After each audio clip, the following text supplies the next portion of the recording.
Itu.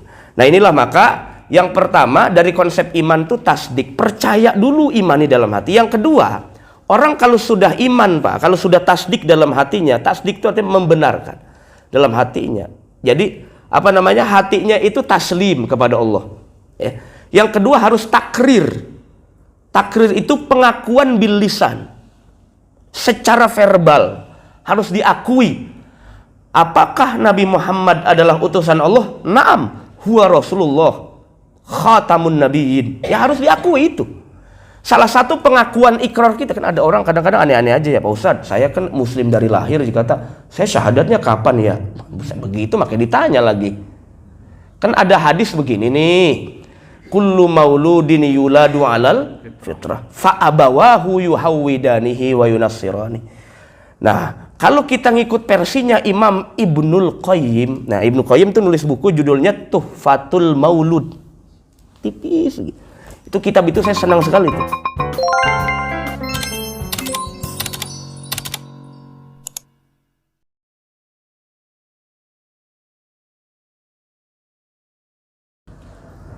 Assalamualaikum warahmatullahi wabarakatuh. Waalaikumsalam warahmatullahi wabarakatuh. Alhamdulillahilladzi arsala rasulahu bil huda wa dinil haq liyudhhirahu 'alad dini kullihi, arsalahu basyiran wa nadhiran wa da'iyan ilallah biiznihi wa sirajan munira. Ashhadu an la ilaha illallah wahdahu la syarika lah wa ashhadu anna sayyidana wa nabiyyana Muhammadan abduhu wa rasuluh. Allahumma salli wa sallim wa barik ala sayyidina wa habibina wa syafi'ina wa maulana Muhammadin wa ala alihi wa ashabihi wa azwajihi wa dhurriyyatihi ajma'in. Rabbi shrah li sadri wa yassir li amri wahlul 'uqdatam min lisani yafqahu qawli. Rabbi zidna ilman nafi'a warzuqna fahman jayyida fil laili wan nahar. Bismillahilladzi la yadurru ma'asmihi syai'un fil ardi wala fis samai wa huwas samiul alim. A'udzu bikalimatillah tammati min syarri ma khalaq. Allahumma faqihna fid din wa 'allimna ta'wil, amma ba'du. Faqad qala Allah ta'ala fi kitabihil karim, a'udzu billahi minasy syaithanir rajim. Bismillahirrahmanirrahim. Walladzina jahadu fina lanahdiyannahum subulana. Wa qala Rasulullah sallallahu alaihi wa alihi wa sahbihi wasallam, man yuridillahu bihi khaira yufaqihu fiddin. Shadaqallahul azim. Para jamaah sekalian, jamaah kajian Jumat Berkah ya, 101. Yang 101 ya. Ya insya Allah mudah-mudahan di subuh yang penuh dengan keberkahan ini, mudah-mudahan segala bentuk niat kita datang dari rumah dengan salat subuh berjamaah, dilanjutkan thalabul ilmi, menjadi wasilah Allah ampuni dosa-dosa kita di sisi Allah Subhanahu wa ta'ala, dan juga Allah kabulkan segala hajat dan harapan kita di hadapan Allah Subhanahu wa ta'ala. Amin ya rabbal alamin. Yang saya hormati guru kita Al-Mukarram Bapak Dr. Andes Kiai Haji Ma'mun Adung, kita doakan beliau mudah-mudahan selalu sehat, dan juga para pengurus Dewan Kemakmuran Masjid Al-Barokah atau Al-Barkah? Al-Barkah. Dewan Kemakmuran Masjid Al-Barkah, dan juga segenap jajarannya, para jamaah sekalian, kita bersyukur kepada Allah Subhanahu wa ta'ala bahwa kita masih diberikan kesempatan oleh Allah untuk melaksanakan segala bentuk ibadah, khususnya di pagi hari ini. Karena tidak semua orang diberikan kemampuan iza asbaha, ketika bangun pagi-pagi langsung mentasarrufkan untuk ibadah. Ada juga yang bangun bengong dulu, Pak. Bengong bukannya untuk memikirkan apa yang harus saya lakukan dengan dalam hal yang baik, tapi malah tidak melakukan kebaikan. Maka dalam sebuah pendapat ulama dikatakan orang yang berakal adalah ketika bangun pagi-pagi yang dia fikirkan adalah madza yaf'alullah, apa yang akan Allah takdirkan untuk saya hari ini. Jangan-jangan hari ini saya berbuat dosa. Maka kalau begitu harus diupayakan berbuat baik. Fa idza azamta fatawakkal 'alallah. Harus diupayakan berbuat baik. Jangan pernah terbesit bahwa takdir Allah itu cukup kita duduk sila di rumah terus jadi baik. Semua butuh kasab, butuh upaya, termasuk subuh kita pada hari ini dan thalabul ilmi kita pada hari ini. Itu juga upaya meraih qadar Allah yang baik sebagai bentuk usaha kita di hadapan Allah Subhanahu wa ta'ala. Laha ma kasabat wa 'alaiha maktasabat. Jadi nggak ada pengen jadi orang baik diem cuman doa aja nggak mau berusaha, itu salah. Atau usaha doang doa kagak, sombong itu. Karena namanya manusia adanya ijaz, adanya saja muqayyad, mu'allaq, ditaklik dengan wujud yang hak, yang hakiki Allah Subhanahu wa ta'ala. Maka tidak mungkin manusia tidak butuh, pasti butuh Allah Subhanahu wa ta'ala. Dan itu sudah dijelaskan dalam surat yang sering kita baca, surat Al-Ikhlas. Awalnya maqul huwallahu ahad, namanya Al-Ikhlas karena kaitannya iman, Pak. Kalau iman itu Bapak nggak usah pakai alasan-alasan, tulus saja karena Allah. Saya beribadah karena Allah, saya berdoa hanya kepada Allah, makanya ikhlas namanya. Bukan nama masjid, bukan masjid di Cipondo itu. Pinggir jalan itu Sipon. Kita bersyukur kepada Allah Subhanahu wa ta'ala. Salawat teriring salam yang selalu kita lantunkan kepada junjungan alam Nabi besar Muhammad sallallahu alaihi wasallam. Para jamaah sekalian dirahmati Allah Subhanahu wa ta'ala, insyaallah pagi ini kita akan membahas tentang al-farq bainal iman wal yakin. Apa distingsi atau perbedaan antara iman dan yakin? Ini dua-duanya bahasa Arab, Pak, tapi udah jadi bahasa Indonesia. Karena bahasa Indonesia itu minim sekali sinonim, persamaan kata. Jadi terkadang bahasa Indonesia sulit menerjemahkan Arab. Susah. Jadi kalau Arabnya begitu, di Indonesia kan apa artinya ya? Ya udah yakin juga lah begitu. Padahal di Arab itu yakin bahasa Arab. Karena nggak ada bahasanya, ya udah yakin aja udah. Akhirnya jadi yakin juga bahasa Indonesianya. Iman tuh apa ya? Percaya. Percaya beda lagi dalam bahasa Indonesia. Iman juga beda lagi. Karena susah menerjemahkannya. Disitulah maka ada sebagian ulama tidak sepakat Quran diterjemahkan karena berbahaya. Segitu sulitnya bahasa Arab. Maka kata Sayyidina Umar radhiyallahu an, ta'allamul arabiyyah fa innaha tusabbitul aql. Belajarlah kalian bahasa Arab karena dengan faham bahasa Arab otaknya encer. Coba bayangin loh, masa huruf nggak ada harokatnya bisa dibaca? Titiknya nggak ada. Kadang-kadang kalau kitab kuning zaman dulu, Pak, yang kalau diginiin pada jatuh lembarannya, yang nggak kayak kitab sekarang, Kiai. Kalau kitab sekarang kan udah pada dijilid-jilid gitu.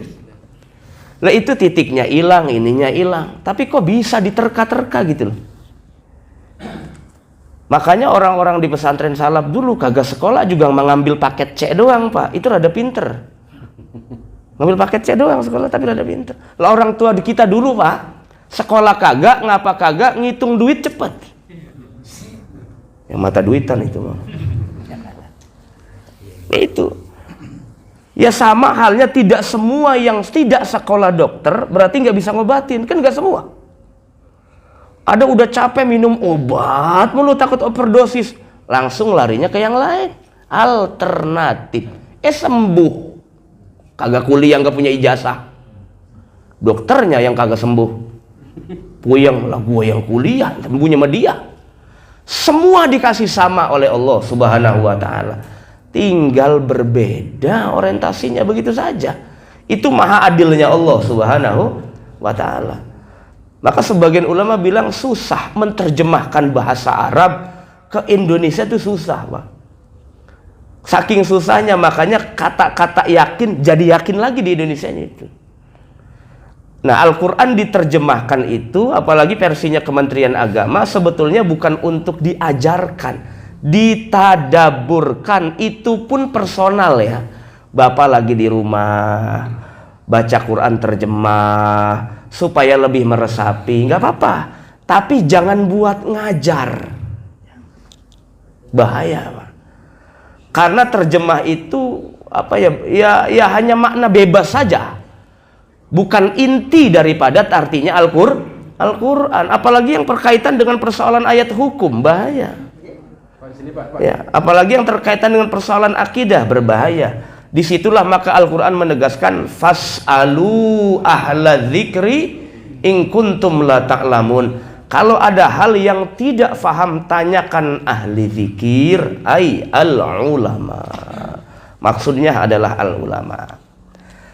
Nah, karena ini persoalan yang sangat fundamental, yang inti dalam persoalan akidah, maka harus dibedakan mal iman, mal yakin.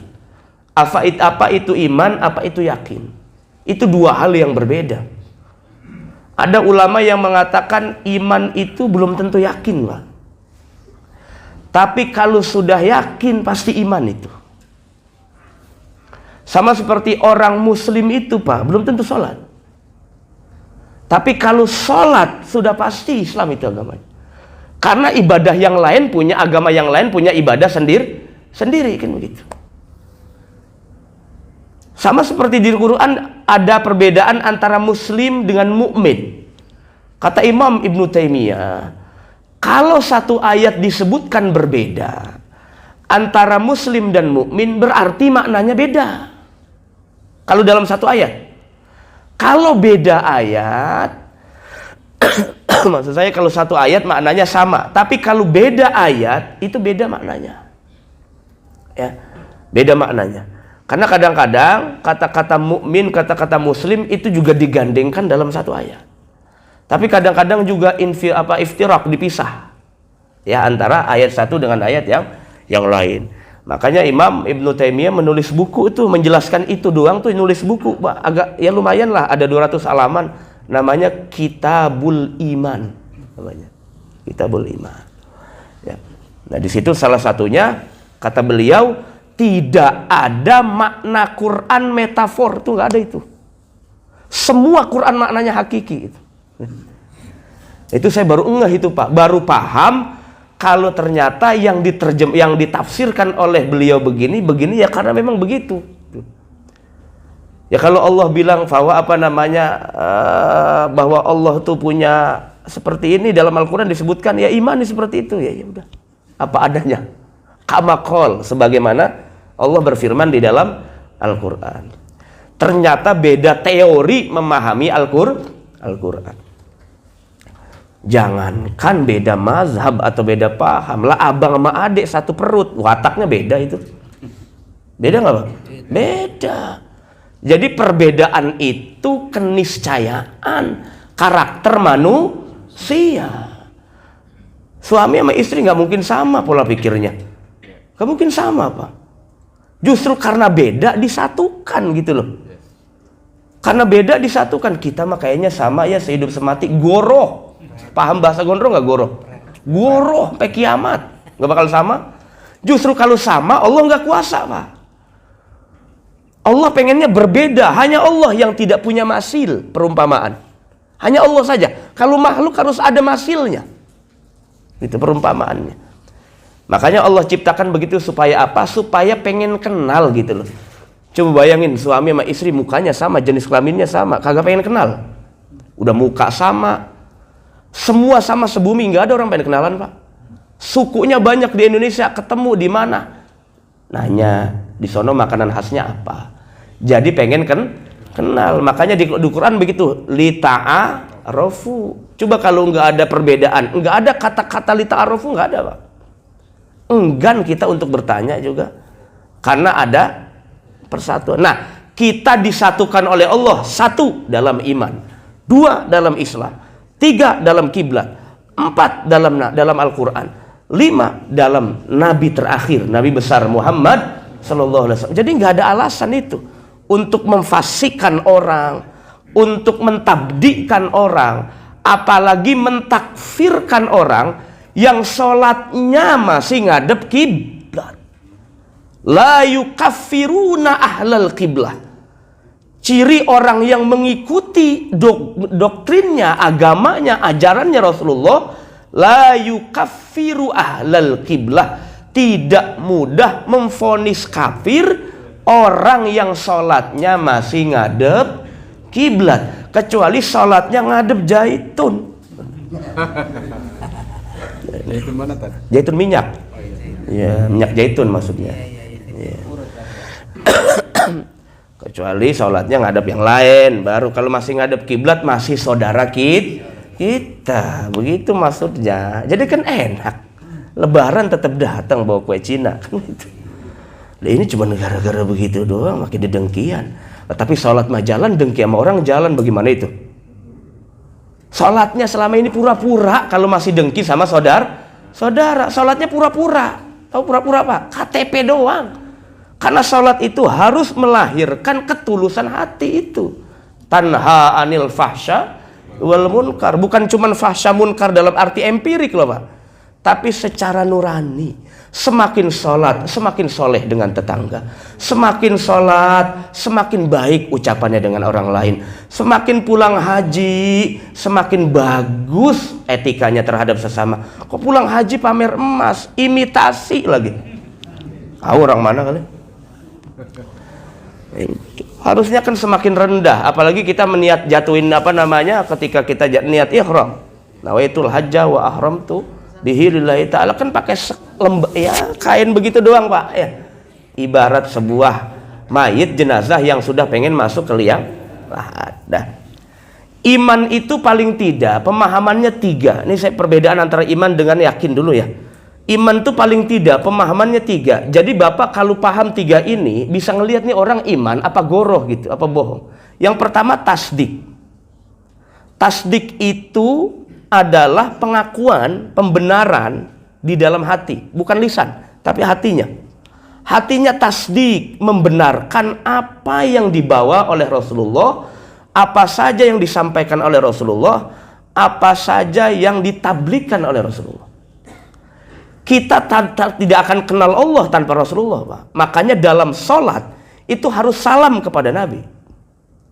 Assalamu alaika ayyuhan nabiyyu warahmatullahi wabarakatuh. Maka kata Imam Ghazali, orang kalau nggak salam sama Nabi di sholat, diangkat pahala khusyuknya sama Allah.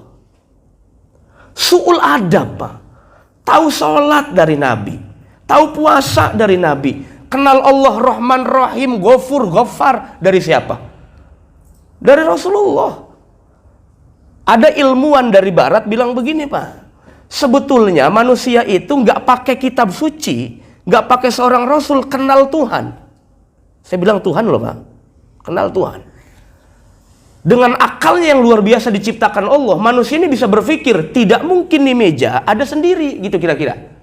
Pasti ada pencipta. Pertanyaannya, yang menciptakan tuh siapa? Butuh Nabi memperkenalkan. Namanya delegasi Rasul. Dalam bahasa Arab Rasul artinya yang diutus. Dalam bahasa Indonesia delegasi lah bahasa itu. Dikenalkan Allah yang Maha Rahman, Maha Rahim, Maha Ghafur. Dikenalkan. Walillahil asmaul husna fad'uhu biha. Jadi sebetulnya fungsi tupoksinya para nabi dan rasul itu kan ngingetin kembali manusia yang ingatannya lupa. Makanya manusia disebut dengan kata insan. Insan itu artinya pelupa memang. Pelupa. Dulu pun sudah pernah ada perjanjian dengan Allah, alastu bi rabbikum. Qalu bala syahid syahidna. Ternyata ketika masuk alam ruh, masuk alam dunia, kata Imam Ghazali kan alam itu bagi manusia 5. Alam ruh, rahim, dunia, barzah, akhirat. Yang paling banyak mihan ujiannya adalah yang ketiga, dunia. Makanya banyak tipu daya, banyak gurur, banyak terpleset, banyak jatuh, banyak sedih, banyak senang tuh dunia. Kebahagiaan yang hakiki, as-sa'adah al-abadiyah cuma nanti di akhirat. Atau as-syaqwah al-abadiyah itu cuma di akhirat. Jadi nggak ada istilah kita doa sekarang terus 2 hari rezeki kita nambah. Wah, ini berkat doa saya kemarin. Bukan itu. Dunia ini bukan darul jaza lil mu'minin, bukan. Kalau bapak itu sekarang berbuat baik, 2 hari kemudian dapat pajero, misalnya nih, atau bujero kayak apa kayak, itu karena efek berbuat baik, bukan balasan ibadah, bukan. Balasan ibadah tuh nanti di akhirat buat orang beriman. Tapi buat orang-orang yang tidak beriman, dunia ini memang teman sejawatnya. Makanya jangan heran kalau ngelihat orang pakai mobil Luxio, Grand Max, pas dibuka lah orang muslim, pas Pajero dibuka lah orang sipit gitu. Udah kagak apa-apa, nikmatin aja udah. Sholat mas sholat, tapi kaki asam urat gak sembuh-sembuh, udah nikmatin aja. Ngeluh sholat mas sholat, ngeluh 2 aja, ngeluh mulu. Nikmatin aja nih, mohon maaf pak, tahadusan binikmah. Nih saya pilek pak aja udah 2 minggu, obat apa aja udah saya telan, saya elek. Masya Allah 2 minggu kata saya. Biasanya tuh, masa kecepatan kambing sama ayam sembuh pilek? Kata saya, ya Allah Rabbi. Cuma kesimpulannya cuma satu, Allah lagi pengen saya pilek, udah begitu. Ngapa sih makin dipikirin? Ngaji mah tetap saya ngaji. Sampai kemarin saya ngisi di Masjid Kuba Jakarta. Masya Allah Pak Ustadz, kurang tidur ya? Kurang tidur apa? Orang gua di mobil bawa bantal. Lah tidur mulu kan berarti. Kurang istirahat ya, banyak jadwal. Kagak juga kata saya. Emang Allah lagi kasih kan begitu Pak ya? Tinggal syukuri aja. Jangan ngelihatnya yang ini. Kan hidungnya pilek, tangannya sehat. Kan kakinya sehat. Kan telinganya gak budek Pak.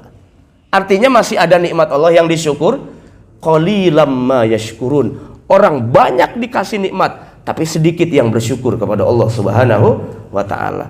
Saya manusia karakternya begitulah. Sering mengukur nikmat dengan nikmat tetangga, itu hal fatal loh Pak. Mengukur nikmat dengan nikmat tetangga itu fatal. Ciri orang kufur nikmat terang-terangan tuh begitu. Enak ya kayak fulan, besok saya kayak pengen dia jadi PNS atau jadi apa atau begini. Mengukur nikmat dengan orang lain itu kebobrokan iman itu. Berarti belum percaya dengan qada-qadar Allah itu. Kenapa harus orang lain enak ya kayak dia, enak ya kayak dia? Hati-hati Pak. Kadang-kadang kita murtad nggak sengaja loh. Hati-hati, itu bukan persoalan fikih, itu iman. Untungnya Nabi bersabda begini dalam hadis, jaddidu imanakum bila ilaha illallah. Perbaharui imanmu dengan sering menyebut la ilaha illallah. Karena Nabi tahu umat saya nih kadang-kadang mulutnya nggak punya rem. Yang ngomongnya kelihatannya seperti orang yang tidak kufur nikmat, padahal kufur nikmat. Artinya apa? Keluar, tapi tidak sengaja, nggak dirasa. Maka perbaharui iman dengan la ilaha illallah. Dianjurkan tuh habis sholat, kalau lagi sendiri tahlil la ilaha illallah. Perbarui imannya. Kenapa? Iya, kalau kufur yang sengaja mungkin kita ada rem Pak. Tapi kufur yang tidak sengaja itu loh maksud saya.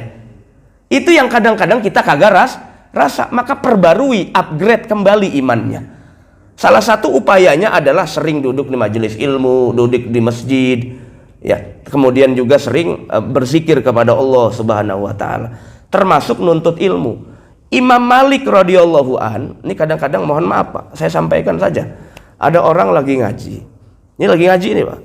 Ngajinya ba'da maghrib. Ngaji ba'da maghrib. Datang sholat isya. Ini saking solehnya dan menjaga sholat 5 waktu. Berdiri, ustadznya belum selesai ngajar ngaji. Ditanya, mau kemana? Sudah masuk waktu isya, saya mau sholat. Itu benar apa salah? Kira-kira Pak? Benar apa? Gurunya masih ngomong. Berdiri. Satu, tidak beradab. Dua, jahil ilmu. Kelihatannya casingnya bagus, sholat awal waktu. Sebetulnya bodoh. Saya ulang ya, bodoh. Nah, cerita yang tadi ini cerita Imam Malik radhiyallahu an. Imam Malik lagi ngajar, muridnya naik berdiri, mau kemana? Mau sholat awal waktu.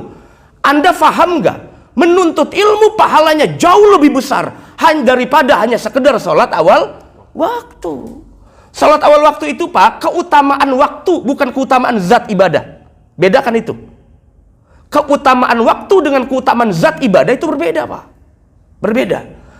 Maka sholat duha, kalau kita bicara afdal waktunya jam 9. Meskipun tidak berjamaah. Karena sholat duha masih dianjurkan berjamaah di masjid.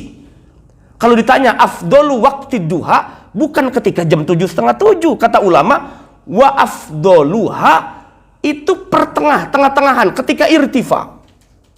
Ini maksud saya, ibadah tuh ada teknisnya. Ada teknis. Bukan semata-mata syahwat. Takutnya karena syahwat, kejahilan, susah. Nanti kitanya di sono seperti PHP atau PHP nggak Pak? Saya udah sholat awal waktu begini-begini, tapi kok begini malaikat? Apa kalau malaikat? Iya, spiritnya sih bagus, cuman ininya nggak sembuh. Anda mau sholat doang, semangat, ngaji nggak mau, gimana? Nuntut ilmunya nggak mau, gimana? Ibadahnya bagus, tapi kalau tanpa ilmu ditolak Allah Subhanahu wa Ta'ala. Apalagi kita beragama bukan cuma persoalan ilmu Pak, tapi ada adab. Gimana kalau guru masih bicara kok naik pergi gitu loh. Itu kan hanya bab adab Pak. Baca Quran bagus nggak Pak? Kalau kakinya selonjoran bagus nggak? Nggak ada Pak. Nggak menghormati Quran. Baca Qurannya bagus. Disuruh iqra'ul Quran fa innahu ya'ti yaumal qiyamah syafi'an li ashabi. Tapi kalau caranya tidak ta'ammul ma'al Quran dengan sesungguhnya seperti hamalatul Quran, berdosa Pak. Dosanya bukan karena bacanya, tapi karena su'ul adabnya. Maka dalam ta'limu ta'alim disebutkan orang tuh banyak kufur Pak, banyak kufur bukan karena kagak paham ilmunya, karena tidak adab. Orang gara-gara su'ul adab bisa kufur Pak.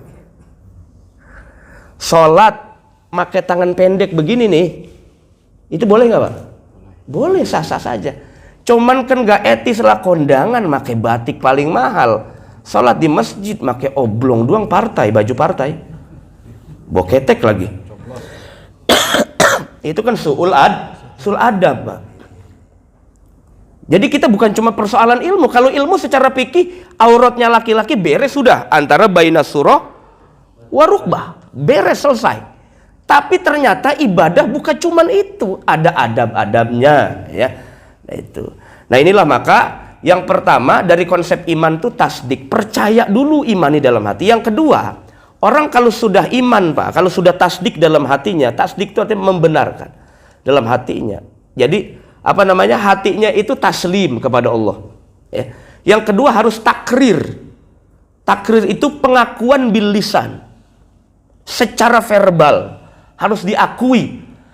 Apakah Nabi Muhammad adalah utusan Allah? Naam, huwa Rasulullah khatamun nabiyyin. Ya harus diakui itu. Salah satu pengakuan ikrar kita, kan ada orang kadang-kadang aneh-aneh aja ya Pak Ustadz, saya kan muslim dari lahir, dikata saya syahadatnya kapan ya? Begitu makanya ditanya lagi. Kan ada hadis begini nih, kullu mauludin yuladu alal fitrah fa abawahu yuhawwidanihi wa yunassirani. Nah, kalau kita ngikut versinya Imam Ibnul Qayyim, nah Ibnu Qayyim tuh nulis buku judulnya Tuhfatul Maulud, tipis gitu. Itu kitab itu saya senang sekali itu. Saya kalau bicara tentang santri ini, kepada santri tentang tarbiyatul aulad ba'dal wiladah, saya pakai bukunya Ibnu Qayyim al-Jauziyah. Senang sekali saya. Karena beliau juga termasuk ulama yang senang dengan ilmu akhlak, dengan ilmu adab. Apa kata beliau itu? Ayat ini, hadis ini menjelaskan bahwa orang yang dari kecil bapak ibunya muslim, ketika dididik, ditarbiyah dengan ibadah muslim, ya otomatis jadi nggak usah pakai syahadat lagi. Syahadat itu buat mu'alaf loh. Tapi secara nggak sadar kita sudah syahadat ketika diajarkan sholat. Asyhadu alla ilaha illallah. Malah tiap hari kita upgrade syahadat itu, Pak. Masya Allah. Disitulah ternyata saya baru paham kenapa kok di sholat itu ternyata bacaannya, rukun-rukunnya itu semua mengupgrade keimanan kita kepada Allah. Salam kepada Rasulullah, syahadat, selawat kepada Nabi dan semacamnya, supaya keimanan kita nih kalau lagi goyah sholat jadi apa namanya, kalau ibarat baterai full lagi gitu, kecas jadi full lagi. Meskipun ada juga orang yang habis sholat ngelirik sendal, ada. Minum dulu ada, ya Allah.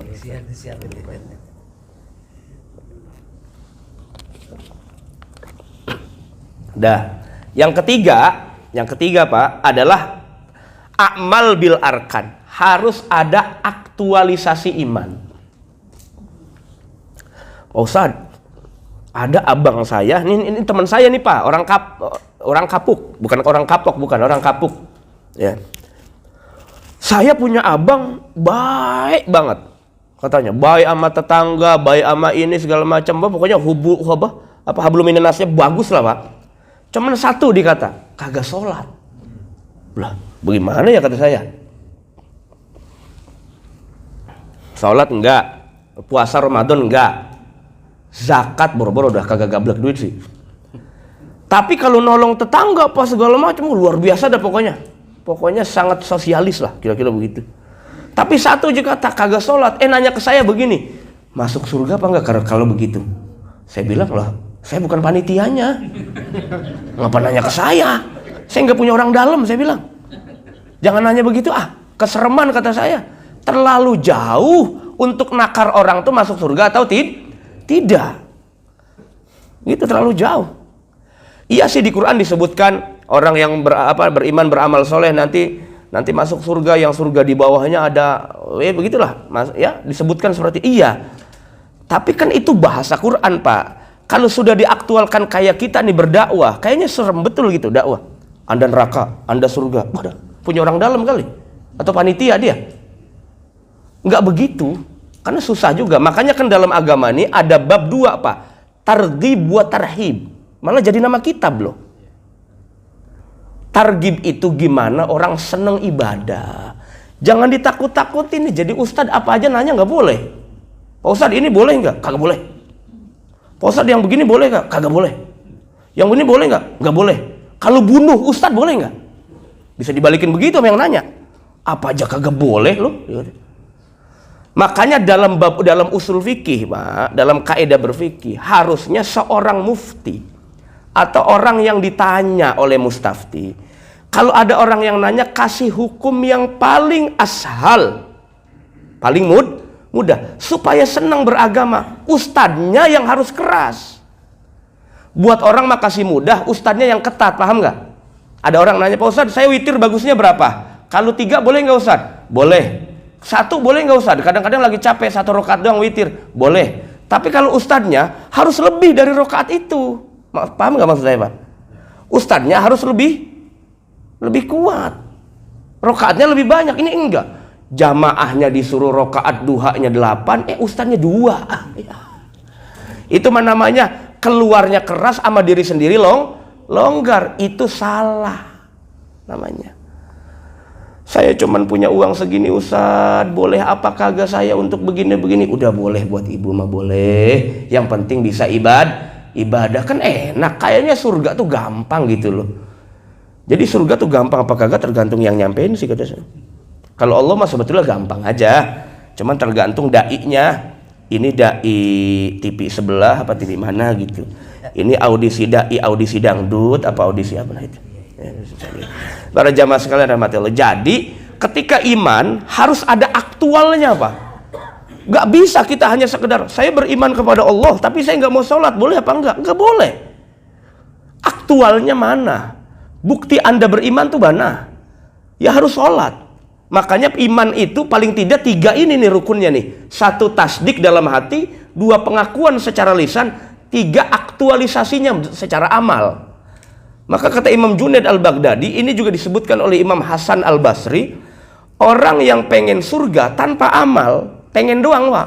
Pengen masuk surga enggak? Pengen. Itu preman pinggir jalan di Tanah Abang dah kalau tanya. Pengen masuk surga enggak Bang? Usah pengen banget, tapi sholat enggak. Tapi kalau ditanya pengen masuk surga nggak? Pengen. Boleh nggak lebih dulu daripada Ustaz? Bisa begitu. Tapi kalau sholat enggak. Artinya apa Pak? Orang yang maksiat aja pasti pengen masuk surga. Gitu. Tapi masuk surga bukan cuma sekedar roja, harapan. Harus ada modalnya, Rasul mal. Harus ada modalnya. Apa itu modalnya? Iman dan amal saleh. Nggak bisa separoh. Ibarat bapak pakai sendal separoh doang. Lah kan dikata stres. Sama orang beriman juga begitu. Tidak bisa hanya iman tanpa amal soleh. Atau amal soleh doang, imannya tidak ada. Itu menjawab yang tadi ya. Ustaz, ada orang non muslim soleh begini. Kira-kira masuk surga nggak nanti? Hanya soleh tapi iman yang nggak ada, tidak diterima Allah Subhanahu wa ta'ala. Tapi nanti terserah Allah itu. Makanya ada seorang ulama yang bilang begini Pak, sebetulnya non muslim tuh masih masuk surga, cuman babak belur aja dipukulin malaikat dulu gitu. Babak belur udah pada bonyok segala macam begitu. Tapi nanti, namanya syakowah gitu. Tapi nanti di sononya mah tetap dikasih rahmat Allah. Karena Allah nggak mungkin tega sama ciptaannya sendiri begitu Pak kira-kira. Karena di Quran bilang begini, warahmati wasiat kulla syai' gitu ya. Di Quran, rahmatku lebih luas dari apapun. Kalau sudah kategorinya rahmat Allah, jangankan dosa makhluk, lebih dari apapun Allah ampuni. Itu kalau kita bicara rahmatnya Allah Subhanahu. Maka kalau di hadis yang bicara begini di hadis, bahwa semua masuk surga atas rahmat Allah itu sahih 100%. Kan ada hadis begitu kan? Termasuk Rasulullah masuk surga karena rahmat Allah. Itu 100% sahih. Kita mau hitung-hitungan. Ada rahmat Allah di mata. Ada rahmat Allah di telinga. Ada rahmat Allah di alis. Coba alisnya botak kalau kehujanan. Masuk semua ke mata, blok begitu. Ada rahmat Allah di lisan, ada rahmat Allah di gigi, ada rahmat Allah di tenggorokan kita, ada rahmat Allah di ketek meskipun bentak, ada rahmat Allah di tangan, ada rahmat Allah di banyak. Berarti, nah rahmat Allah yang di tubuh kita ini kan semua rahmat Allah. Bapak pakai buat sholat, berarti bapak masuk surga karena sholat apa karena rahmat? Yang jawab yang keras Pak. Rahmat. Nih kan semuanya kan rahmat Allah ada di tubuh bapak nih.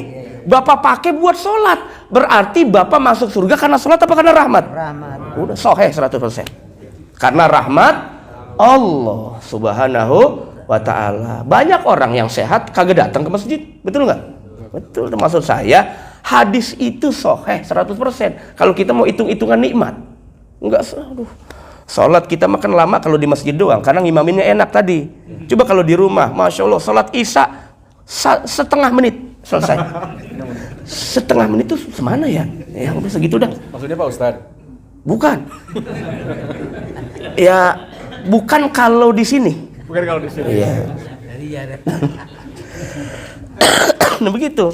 Jadi kita mah kalau terhadap persoalan-persoalan yang kadang-kadang kita tidak terlalu menghayati Pak, entah kasus sholat berjamaah, entah sedekah, beda. Makanya kalau di sini mah nggak ada kali, nah seberang sana dikit ada. Ya. Kalau lagi masukin kotak-kotak amal lewat makin ngedehem Pak. Itu Jumatan nih.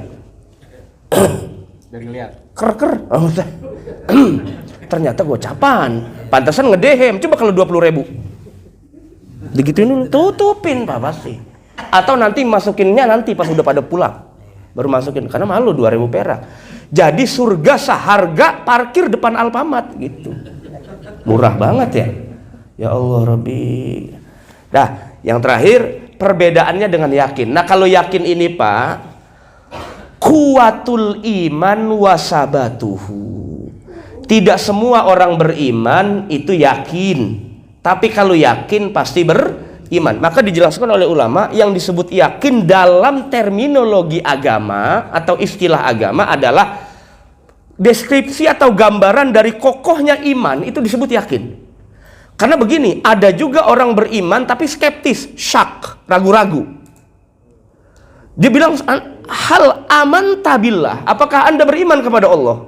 Saya beriman, tapi kalau kasusnya lagi finansialnya bobrok, susah juga Pak. Itu maksud saya, Anda nih beriman seutuhnya atau cuma 50%. Kalau 50% iman Anda belum sampai pada tahap yakin gitu. Karena yang disebut dengan yakin adalah kuwatul iman wasabatuhu atau wasubutuhu. Jadi yang disebut dengan yakin adalah kokohnya iman di dalam hati itu. Kita harus cabangkan dua. Satu, ada yang disebut dengan usul iman, pokok. Ada yang disebut dengan syu'abul iman. Makanya Imam Baihaqi nulis kitab namanya Syu'abul Iman. Itu cabang-cabang iman. Padahal dia sholat, dia berpuasa apa segala macam, tapi ternyata kalau nerima tamu bawahannya kayak pengen ngomel aja nerima tamu. Nah, itu namanya, kan ada hadis begini Pak, man kana yu'minu billah wal yaumil akhir falyukrim dhaifah atau apalah. Kadang-kadang ukuran iman kita nih sama Rasulullah diukur dengan menghormati tamu, birrul walidain, apalagi sedekah. Oh ternyata ini yang begini-begini namanya cabang iman. Imannya lagi lemah kalau ternyata lagi galak sama tamu disediain air kagak, suruh duduk kagak, tapi dia bisa sholat itu kagak ngepek berarti. Karena dia memakai hadisnya ad-dhaif kal mayit gitu. Terakhir. Ini para jamaah sekalian rahmati Allah Subhanahu wa taala. Layak balun nakid, berapa menit lagi Pak Haji? Udah jam 6. Nah, dikit lagi. Layak balun nakid, orang kalau sudah yakin Pak, kokoh, itu digoyah bagaimana saja nggak akan pernah luntur. Disitulah saya baru paham kenapa kalau keyakinan itu nggak bisa hanya sekedar persoalan teori. Susah Pak dijelaskannya, susah. Kalau sampai ada bahasa begini sih, lau kuti tu qat'an la arji'u an yaqini, begitu. Kalau meskipun saya dimutilasi berpotong-potong, saya nggak akan pernah kembali, saya nggak akan pernah meninggalkan apa yang saya yakini. Segitu kokohnya keyakinan seseorang. Makanya sampai ada ayat turun begitu Pak, la ikraha fiddin. Karena asbab nuzul ayat itu, dulu ada seorang bapak maksa-maksa anaknya, ngancem-ngancem anaknya untuk beriman kepada Rasulullah. Kemudian ditegur oleh Rasulullah, apa begitu cara saya berdakwah? Kalau dia tidak mau beriman, jangan dipaksa. Iman itu otoritas Allah. Innaka la tahdiman ahbabta. Gak bisa. Wa ma alaina illal balag. Tugas kami hanya menyampaikan, otoritas mutlak hidayah hanya milik Allah Subhanahu wa ta'ala. Nah, supaya tahapnya sampai yakin Pak. Satu, sering mujahadah. Sering mujahadah, sholatnya jangan ditinggal, puasanya jangan ditinggal, sedekahnya jangan ditinggal. Itu mencharge supaya imannya itu sampai pada tahap yakin. Yang kedua, tolabul ilmi, nuntut ilmu, jadi nggak kokoh imannya. Yang terakhir adalah sering tadabbur tentang ayat-ayat kauniyah. Makanya saya pernah bilang begini Pak Haji, jangan pernah sederhanakan ibadah tuh hanya ritual sholat. Sholat, puasa itu kan ritual. Ada juga ibadah nih, Bapak sekali-kali datang ke mana? Maunya ke Puncak apa Cianjur? Sama-sama, dari Cianjur gempa ya. Atau kemana kek? Tempat pemandangan yang indah, Bali atau Lombok lah atau apa? Atau sirkuit lah, apa itu? Ya, pemandangan yang indah. Terus Bapak di situ berpikir tuh, Masya Allah, ternyata ciptaan Allah begitu luasnya. Ini mau ngomong begitu pas ngeliat janda cakep doang. Masya Allah, ciptaan Allah mantep amat ya. Cuma pengen loh, itu. Itu bukan ini ayat kauniyah bukan Ustaz? Bukan. Itu mah ayat nambah namanya. Fankihu ma tabalakum itu mah. Ini kita ngelihat pemandangan yang cakep, tadabbur alam, itu juga ibadah di hadapan Allah Subhanahu wa ta'ala. Ternyata semakin melihat alam semesta yang begitu indah, semakin menambah keimanan kita. Maka kata Imam Ibnu Rushd ini mazhabnya Maliki Pak, tapi ahli filsafat. Saya juga nggak ngerti kenapa. Mazhabnya Maliki, Qodi, Fakih, tapi ahli filsafat, pembela Aristoteles. Nulis kitab Bidayatul Mujtahid. Kata Ibnu Rushd, orang itu kalau cuman imannya ritualnya sholat, puasa, tidak memikirkan kauniyah, itu masih amatiran malah. Jika kata agama ini hanya sekedar doktrin, berpikir tentang ciptaan Allah Subhanahu wa ta'ala, itu juga perintah agama. Kok bisa ya ada gunung begitu? Itu siapa yang bangun? Kira-kira begitu. kok bisa ya ada ciptaan Allah begini, tuh arsiteknya siapa gitu. Tuh kalau dipikirin aja tuh, Masya Allah, tuh kuliah yang S3 juga tuh dokternya luntur tuh jadi S, jadi sarjana. Kalau dipikirin ciptaan Allah yang begitu luar biasa. Nah inilah para jamaah sekalian rahmati Allah. Maka jadi perbedaan antara iman dengan yakin ini harus dipelihara Pak, dijaga. Habis sholat, siapa habis sholat doa mohon sama Allah, ya Allah jaga peliharalah iman kami sampai akhir hayat kami, dijaga. Harus ada upgrade-nya supaya sampai pada tahap yakin iman kita pelihara, tidak skeptis, tidak ragu, sampai kita yakhrujuna minad dunya ma'al iman, bersama dengan iman kepada Allah Subhanahu wa taala. Wallahu a'lam bissawab.